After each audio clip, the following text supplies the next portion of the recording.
YouTubers!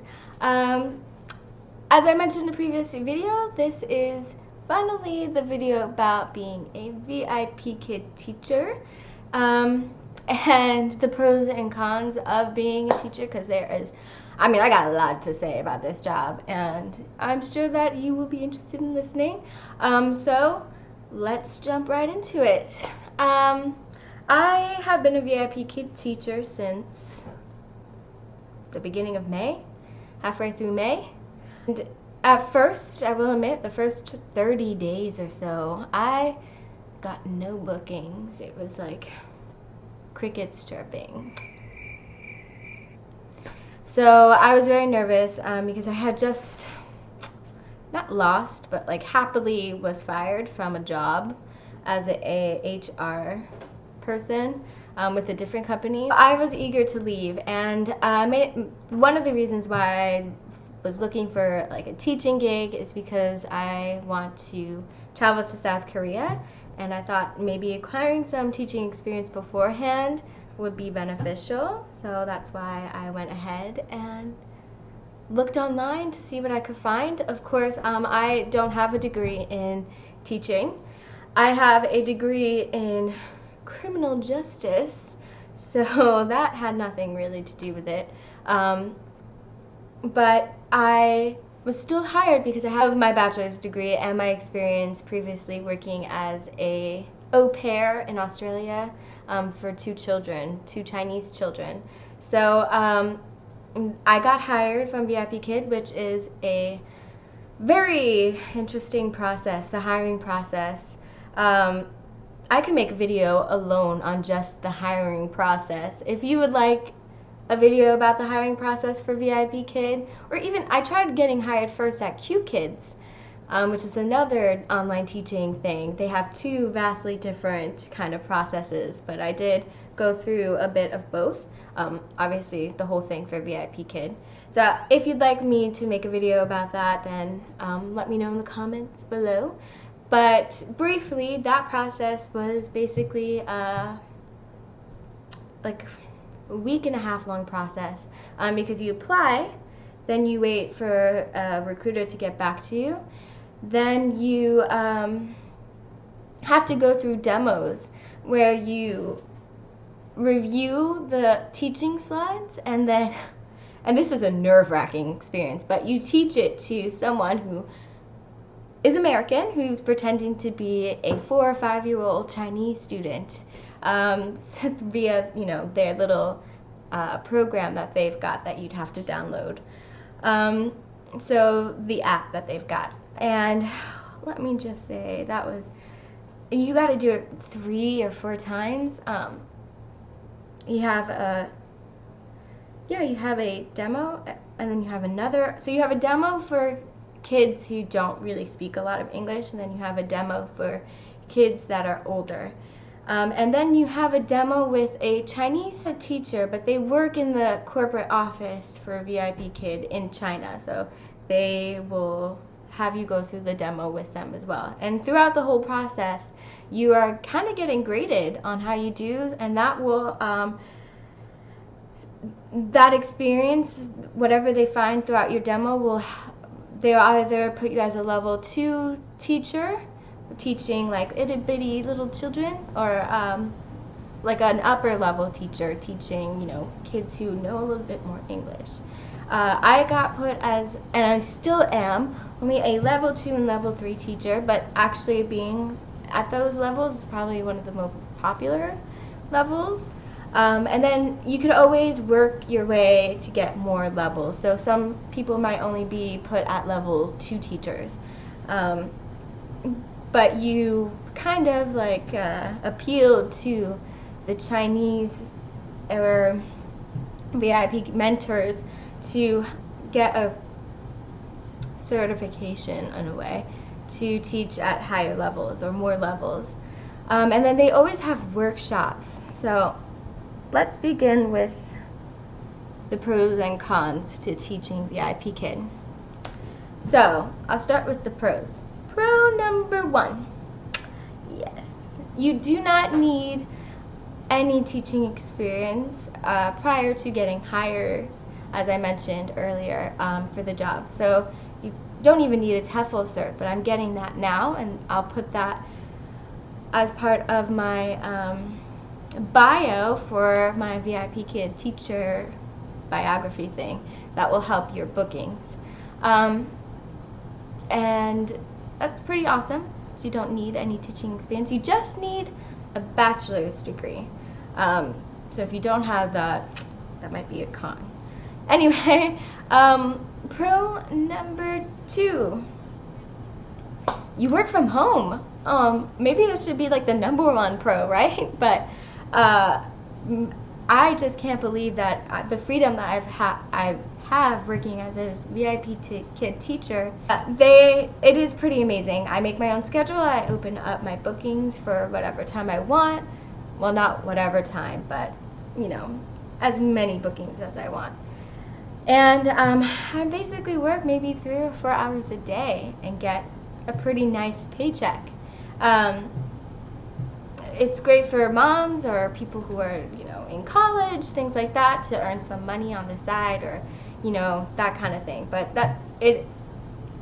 money I will put towards the pro and con side.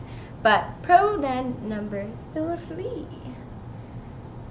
Actually, it would be the job itself. I have had a lot of jobs in the past that I have hated, but teaching the students is actually pretty fun. You don't have to worry about lesson plans.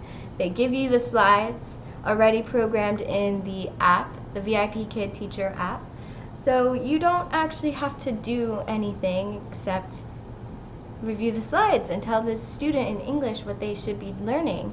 And then they have workshops for you to learn about how best to teach and things of that nature. What they are big on, VIPKid, they love TPR, which is total physical response. So total physical response means like you're trying to describe something to a kid, like maybe you want to describe this, that a tiger can run. So I mean, props are kind of necessary, but even if you just print out a picture of a tiger, that would work fine. But you could be like, tiger, TPR, waiting for you to say, tiger, tiger, very good. Run, run, very good. Like, that's TPR. And that's easy, and it's an easy kind of job. And sometimes you have kids that are awful, and sometimes you have kids that are so adorable and so smart. One thing that as a teacher now, I appreciate our smart kids. I was not a terribly smart kid throughout school, and I feel so sorry for all the pain I put my teachers through in the past, because God, what a waste of time if you're not trying to learn and you have a teacher trying to teach you something. I empathize now with these teachers who are like, please just try to understand. You can work from anywhere, so long as you have an internet connection. I mean, I've gone to Georgia, I've been all over, I've bounced back and forth between houses, so you can go anywhere with this job. You could do anything, basically. Again, so long as you have internet connection. If you do not, this is a con. But now, drum roll, cons. I don't know why I'm really excited to talk about the cons, because I've got a lot to complain about, basically. So con number 1 is, like I said, that there are workshops. There are also things that you have to do. So you have to earn certifications throughout your time working in order to teach certain things. And you want to earn these certifications so that you can get more bookings. If you don't have these certifications, then no one wants to book you. And that is so frustrating, because you don't get paid to do these activities, but you have to kind of do them. They force your hand. Like right now, they have trial lesson certification, that trial 3.0 certification that I have to do, and you don't get paid for it, and I don't really want to do it, but if I don't do it, if I don't get this certification, then no student that is a trial 3.0 will, a trial student, which is students who are just trying the program out and not yet a main course student, they won't book you. So you'll be that, you won't have those bookings, and you want them bookings.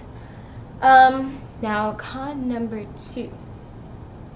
As I mentioned, you can travel anywhere with this job so long as you have internet connection. If you do not have internet connection and it like comes all of a sudden, you have internet connection and then suddenly you don't, like right before your class is supposed to start, you get penalized. They take out $10 from your money.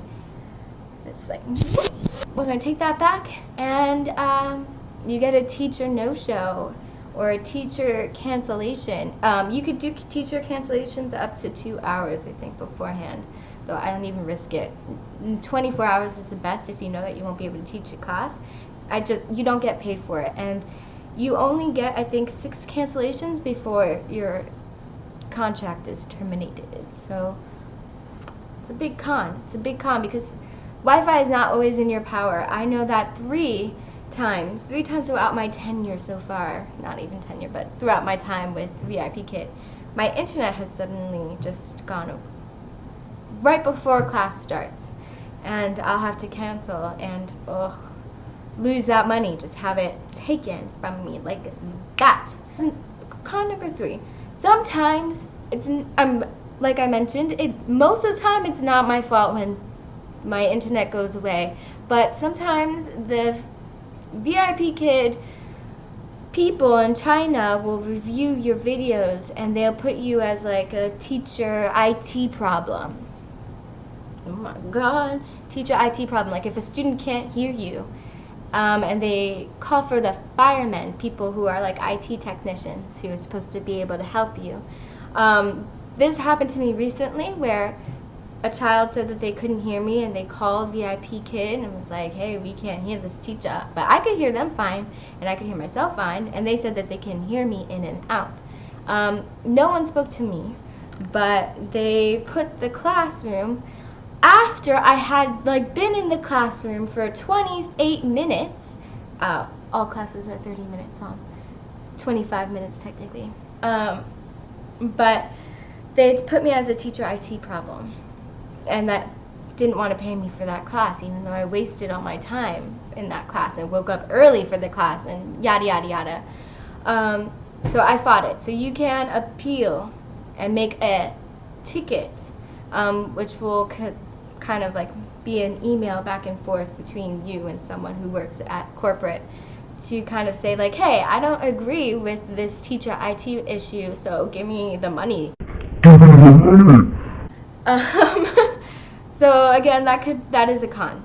I guess I think I'm at 4 now. Another con with VIPKid is bookings. So for the first 30 days, I didn't get a lot of bookings, and then we kind of jumped almost right into summer. But after you do this Jumpstart program with VIPKid, you get a lot of bookings. Then you finally get, it's like finally working a job. You get your main course students. You no longer are only teaching trial classes, but you get your main course students and students who continuously book you because they like you, which is great, but this does take a long time. Like I said, it took me 30 days before I finally got consistent bookings. And because they're on Beijing time, and I mean, I live in the States, so I'm on Eastern Standard Time. It's even worse for people who are on Pacific Standard Time. I feel so sorry for them, because you are waking up at crazy hours. Like, well, not crazy per se. It's up to you when you want to open up your bookings. But I know some teachers are teaching from like 2 a.m. to 8 a.m. in the morning. It's depending on what you do. I personally, right now we're in summer. It's summer. Anyway, getting ahead of myself. But because it's summer, there are more opportunities to teach at decent hours. Like instead of teaching in the morning, which is what I usually do, because in the morning here it's nighttime there, so from 6 a.m. to like 10 o'clock is what I usually teach when it's not summer. But now that it is summer, I can teach maybe like from 8 a.m. to 10 a.m. and then have all these hours in between, and then at night teach from like 9 p.m. to 11 p.m. Because nighttime would be their morning. That is really only available to you on weekends and during summertime. And then con number 5, I had another one. I can't remember, but anyway, if you are interested in knowing more about VIPKid, I could talk your ear off about it, especially about the kids themselves. Oh my god, let me just say, you will get students that are the bane of your existence. You're just like, why do you book me and don't book me again? And then sometimes they continuously book you. You're just like, I don't want to teach you. Anyway, this is it for me and VIPKid. Again, leave a comment if you want to know more, if there's any questions that you have, and maybe I'll make a follow-up video. But those are the pros and cons that I can think of right now. I'm sure I'll think of more later and be like, oh, I should have put that in there. But anyway, subscribe if you'd like more videos. Again, this is all a part of my path, my quest to teach as a foreign language teacher in South Korea, which VIPKid is actually helping me do as my practicum portion of my TOEFL certification. So again, thanks for watching, and I'll see you scheming nomads next time. Bye-bye.